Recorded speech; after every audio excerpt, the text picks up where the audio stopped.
Vlog उन बहनों के लिए बहुत कारआमद है जो गैर मुल्क में रहती हैं और छुट्टी पर अपने मुल्क जाती हैं। इसमें जो भी सामान होता है उसको कैसे खाने पीने के सामान को हमने ठिकाने लगाना है और क्या क्या करना है, आप सब इस व्लॉग में देखेंगे और इससे ज़रूर फ़ायदा उठाएंगे और आपके लिए बहुत इंटरेस्टिंग साबित होगा।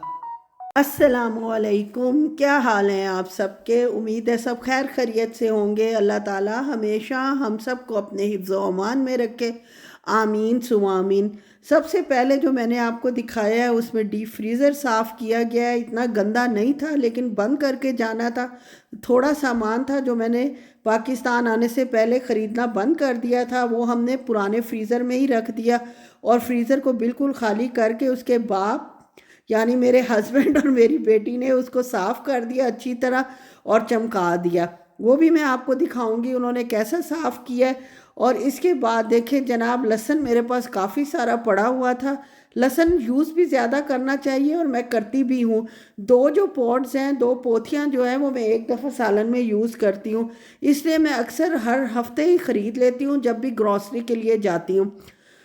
तो इसको छीलना बहुत ज़रूरी था। रात को मैंने भिगो के रख दिया है, माइक्रोवेव वाला आइडिया मैंने ड्रॉप कर दिया था और रात को इसमें पानी में भिगोकर इसको छोड़ दिया था। अभी कोई भी नहीं उठा था और हमें ट्रैवल करना था आज रात को, तो सुबह सुबह मैं उठी और उठने के बाद मैंने लहसुन को छीलना शुरू किया। इकट्ठा तो इतना मुझसे छिलता नहीं, जब किचन में आती 3 पोथियों का मैंने टारगेट रखा हुआ था, 3 पॉट्स का, कि मैं हाथ के हाथ इसको छीलती रहूँगी। इकट्ठा छीलना आपको पता है मुश्किल हो जाता है बाकी कामों के साथ, और जब आपके जाने में 1-2 दिन रह जाएं फिर तो और ज़्यादा मुसीबत होती है। खैर जनाब, मैंने छीलते छीलते अभी इतने छीले थे मैंने, और अभी 3-4 आपको नज़र आ रहे होंगे पानी में भीगे ही पड़े हैं।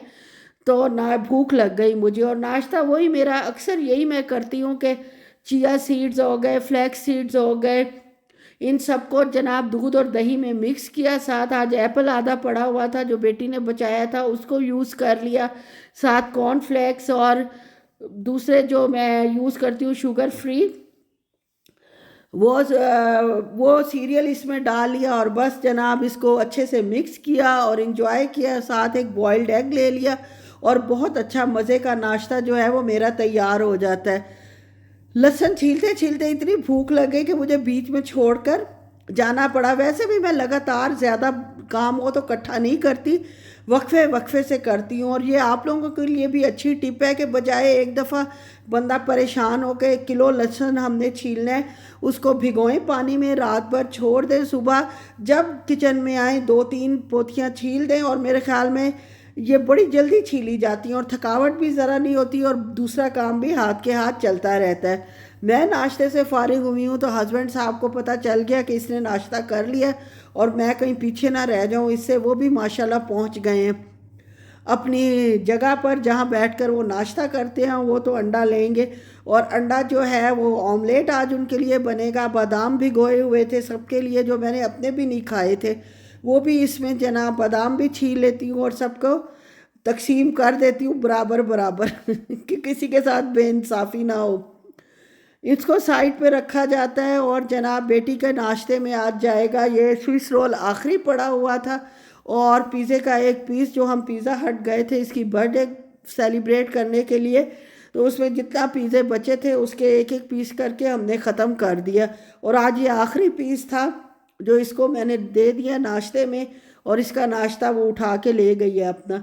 हस्बैंड साहब के लिए दही लूँगी, और दही मैंने डब्बे में डाली हुई। आप कहेंगे इसमें क्यों डाली है, तो जब हम लोग सामान लेके आए थे लास्ट टाइम ग्रॉसरी का, और दही का डब्बा मेरे हाथ से गिरा, अल्हम्दुलिल्लाह ज़मीन पर तो नहीं बिखरी लेकिन उसमें क्रैक आ गया था।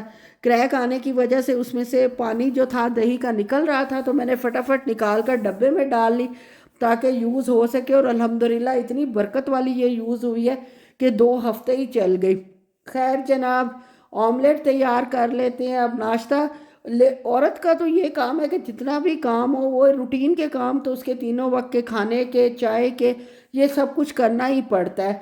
और ना करो तो फिर जाहिर है कि आपको पता है क्या होता है, और खुशी खुशी कर दो तो फिर भी आपको पता है क्या होता है। खुशी करोगे तो आपके साथ 10,000 हाथ और मिल जाते हैं काम करने वाले।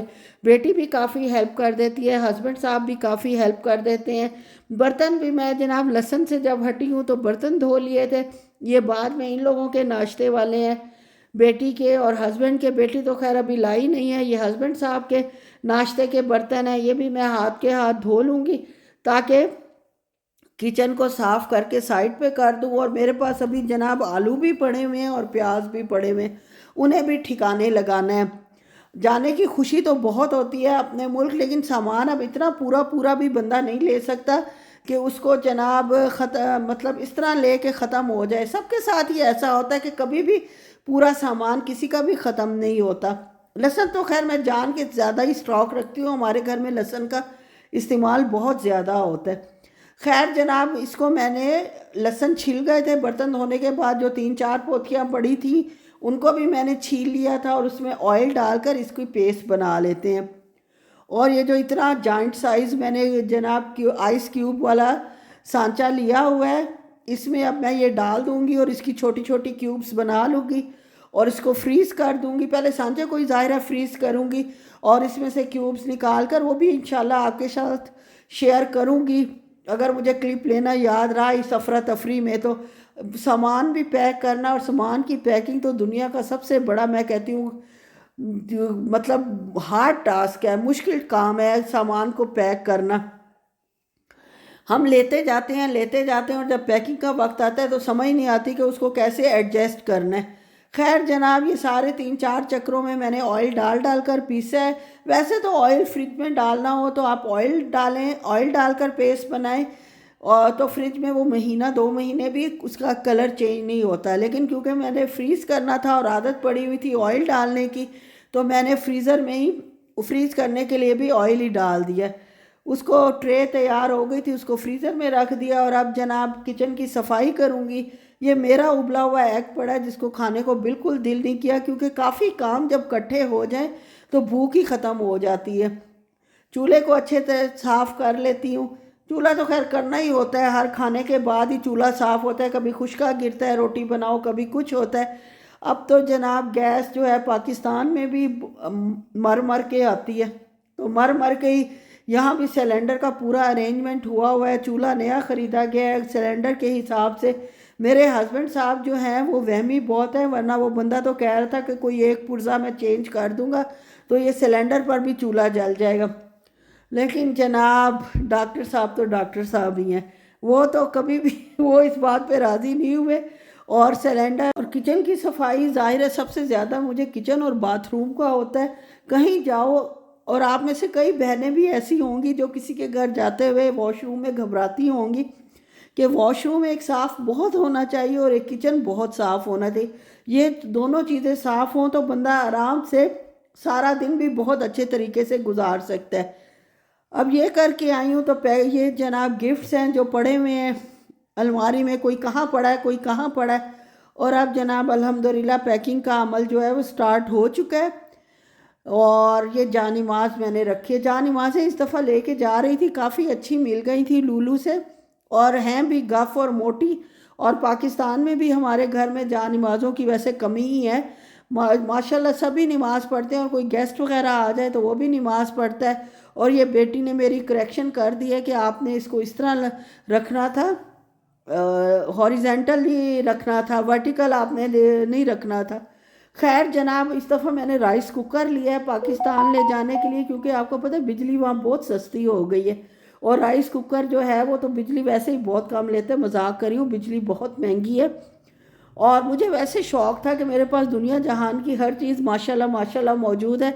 और राइस कुकर मेरे पास पाकिस्तान में नहीं था तो मैंने 2.2 लीटर्स का लिया है, ये भी लूलू से ही ख़रीदा है।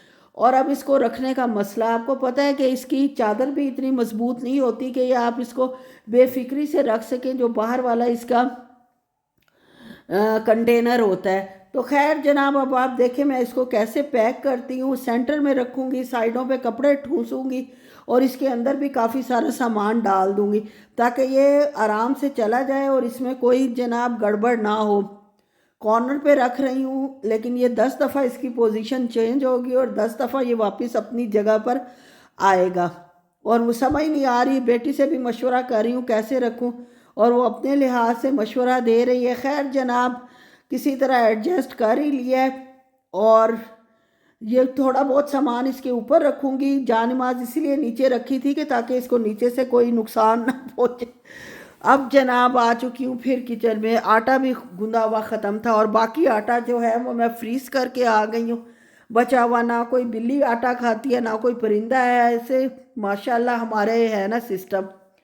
आटा गूँधा है और साथ ही जनाब आलू भी माशाल्लाह काफ़ी सारे पड़े हुए थे और आलू के मैं सोचा वेजिस बनाकर उनको फ्रीज़ कर कर चली जाती हूँ। इसके लिए मैंने जितने भी आलू थे उनको लिए, अच्छे से धोया है और इनको जनाब मैं धोने के बाद काट लूँगी। इनको काट लूँगी वेजिस की शक्ल में। और दूसरी तरफ मैंने पानी, खुला पानी लेकर उसको बॉईल करने रख दिया और इसमें 1 टेबल स्पून के करीब इसमें सॉल्ट डालूँगी, क्योंकि आलू के हिसाब से ही सॉल्ट डालना है। तो इसके छिलके आपको पता है वेजिस के नहीं उतारते और ये इतने महंगे हो गए हैं ना। पहले किसी ज़माने में बड़े सस्ते होते थे, अब तो 48-50 रियाल में ये मिलते हैं, जो बड़ा पैकेट है इनका।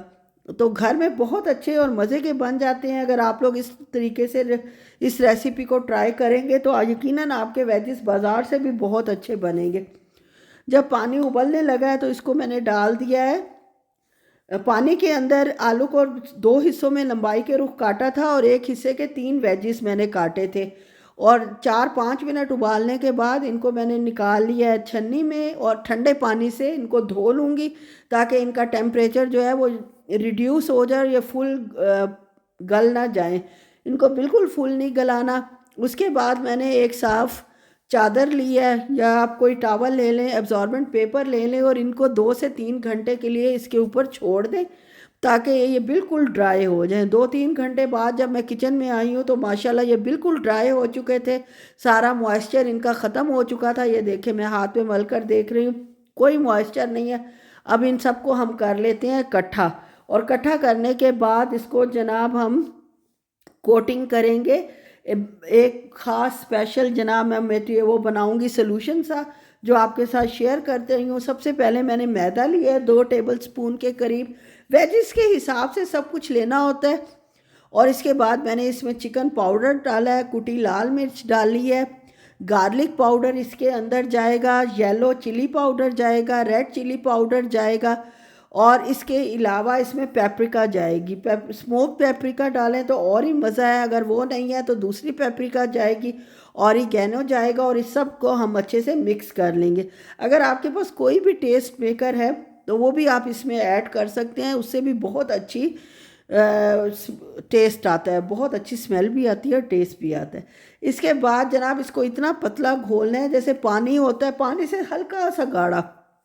जितना बारीक आप इसको पतला घोलेंगे उतने आपके वेजिस के ऊपर बिल्कुल बारीक कोटिंग आएगी और वो बहुत मज़े के और अच्छे तैयार होंगे।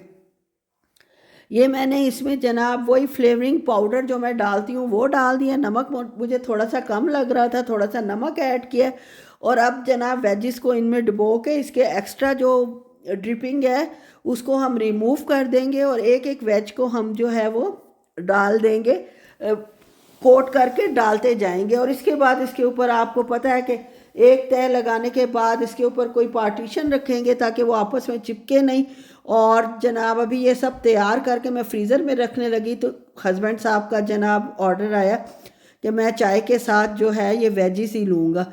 तो 5-7 वेजिस मैंने 2-3 बेटी के लिए और 3-4 अपने हस्बैंड साहब के लिए फ्राई कर लिए। ये गरम ऑयल में आप डालेंगे, जब आपके फ्रीज़ हुए होंगे तब भी आप इसको गरम ऑयल में ही करेंगे। आधे तो ये गल चुके होते हैं। 3-4 मिनट फ्राइंग के बाद ये क्रिस्पी से पोटैटोस तैयार हैं और अब मैं अपने हस्बैंड साहब की खिदमत में पेश करने लगी हूँ। कैसे बने हैं डॉक्टर साहब? बहुत आला बने हैं, बहुत अच्छा टेस्ट।